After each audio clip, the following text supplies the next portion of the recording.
दोस्तों नमस्कार। Colonel Ajay CO Ajay astro money group first global astro finance digital channel से आपसे मुखातिब होता हूं। आज 5 सितंबर सन 2023 मंगलवार।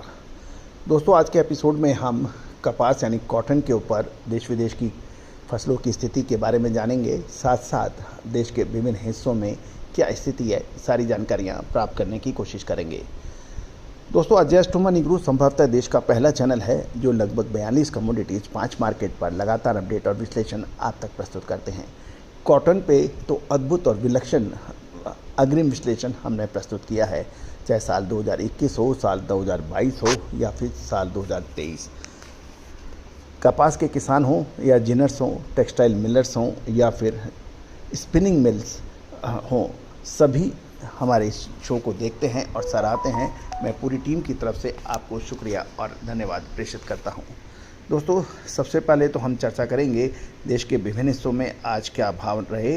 उत्तर भारत के अंदर देखिए, नॉर्दर्न इंडिया के अंदर तो पंजाब के अंदर भाव 6225 से 6250 के बताए जा रहे हैं और कैंडी जो है 59,300 से 59,500 रुपये के भाव हैं। हरियाणा के अंदर नई कपास 6200 से 6250 और पंजाब के समान ही कैंडी के भाव 59,000 से 59,500 के बताए जा रहे हैं। अपर राजस्थान की बात देखें तो वहाँ पर भाव 6225 से 6250 और कैंडी के भाव 59,300 से 59,500 के बताए जा रहे हैं। पिलानी के अंदर 6225 से 6250 रुपये और लोअर राजस्थान के अंदर 60,000 से 60,500 की कैंडी बताई जा रही है। पंजाब में जो कपास के भाव 6600 से 7100 रुपये और अपर राजस्थान लाइन में 6700 से 7200 के भाव हैं। कॉटन सीड यानी बिनोले के भाव पंजाब और हरियाणा के अंदर 3150 से 3300 रुपये और अपर राजस्थान के अंदर 3300 से 3350 के बाद बताए जा रहे हैं। दक्षिण भारत की बात करें तो दक्षिण भारत के अंदर तमिलनाडु से के भाव भी हमारे पास हैं।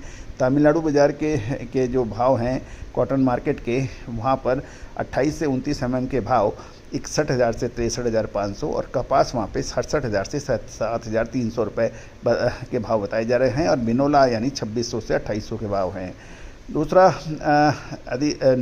नई न्यू रेट्स जो आए हैं वो बेल्स के 74,000 से 77,000, कपास 8,600 से 8,900 और सीड 3500 से 3600 रुपये के भाव बताए जा रहे हैं।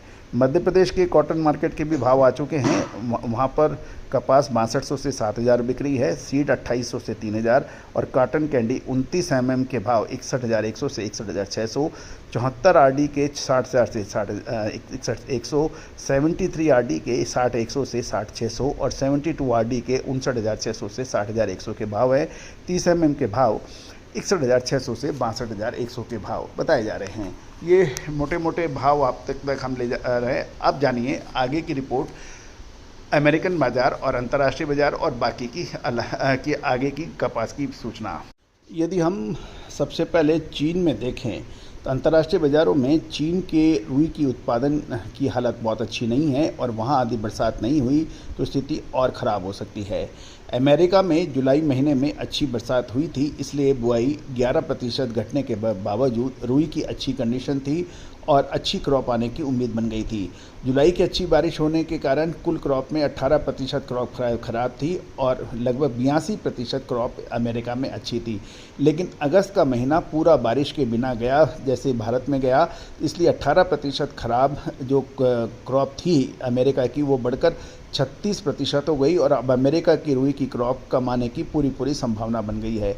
दोस्तों यदि हम चीन को देखें तो दूसरी तरफ भारत के अंदर भी कमोवेश हालत यही है कि जुलाई का महीना शानदार बरसात का हुआ था, बिजाई शानदार थी, लेकिन अगस्त के अंदर 36-37% बरसात कम होने से लगभग सभी कपास उत्पादक क्षेत्रों के अंदर किसानों के में परेशानियां देखने को मिल रही है और वहां से नकारात्मक और निराशाजनक खबरें आ रही हैं। दूसरी ओर यदि हम देखें तो चीन की इकोनॉमिक कंडीशन ख़राब होने के बावजूद सभी एग्रो कमोडिटीज़ में लगभग 40 से 50% तक की तेज़ी देखने को मिल रही है। यदि हम चीन का कॉटन यान का वायदा देखें जो 16,000 युआन से बढ़कर 24,000 युआन हो गया है, जो लगभग 50% की तेज़ी हो गई है। चीन का कॉटन यान का वायदा के साथ साथ यदि रुई के वायदे को देखें तो चीन में 13,000 युआन से बढ़कर 17,700 युआन हो गया है। और ये उम्मीद की जा रही है कि चीन में आर्थिक मंदी के कारण चीन की खरीदारी कम हो जाएगी, लेकिन चीन की सरकार ने आर्थिक स्थिति सुधारने के लिए कई ठोस कदम उठाने के भी समाचार मिल रहे हैं। चीन की तरफ देखें तो चीन ने कई कड़े कदम उठाए शेयर बाजार को नियंत्रण करने के लिए, अधिक कड़े कदम उठाए गए हैं, लेकिन उसके कारण चीन के निवेशक शेयर बाजार से कमोडिटी की बाजार की तरफ रुख किया है और इन सभी निवेशकों ने कम अवधि में एग्रो कमोडिटीज़ में बड़ी तेज़ी भी देखी है। गौरतलब है कि चाइनीज और ज्यूज दो ऐसे इन्वेस्टर्स हैं, जब भी ये एग्रो कमोडिटीज़ बाज़ार में कूदते हैं तो बाज़ारों में कमोडिटी साइकिल तेज़ और सुपर बुलिश हो जाता है।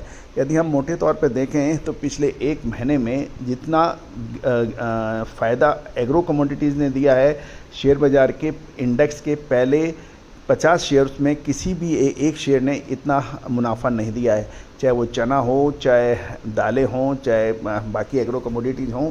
तो अब निवेशक एग्रो कमोडिटीज़ की तरफ भी काफ़ी ध्यान अंतर्राष्ट्रीय स्तर पर दे रहे हैं। दोस्तों, अभी लगभग देश के दुनिया के लगभग सभी देश ग्लोबल वार्मिंग के कारण मौसम की गड़बड़ी का सामना कर रहे हैं।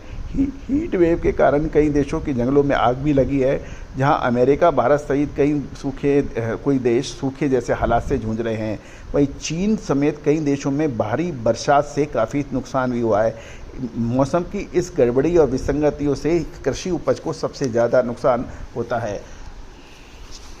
कपास की आगे की जो स्थिति वो मौसम और बरसात पर निर्भर करेगी, और यदि अगले 10 से 15 दिन में बरसात नहीं होती है तो कपास उत्पादक क्षेत्रों में बड़ी परेशानियां दर्ज हो सकती है।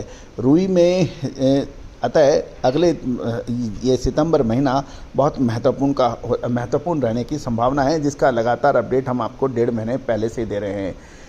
भारत के सभी रुई उत्पादक राज्यों में कपास की फसल के लिए बारिश की तत्काल आवश्यकता है, और 15 दिनों में बरसात नहीं होगी तो नई फसल की आवक में भी देर होगी और क्वांटिटी यानी और क्वालिटी दोनों ही गिर सकती है।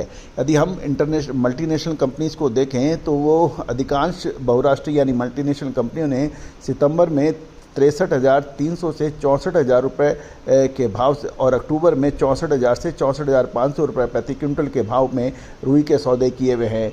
नेगेटिव देखें तो negative spinning margin, cotton yarn की घटती मांग के बीच रुई की अवेलेबिलिटी लगातार गिरावट के कारण स्पिनिंग मिल को भी अब सोचने पे मजबूर होने पड़ा है।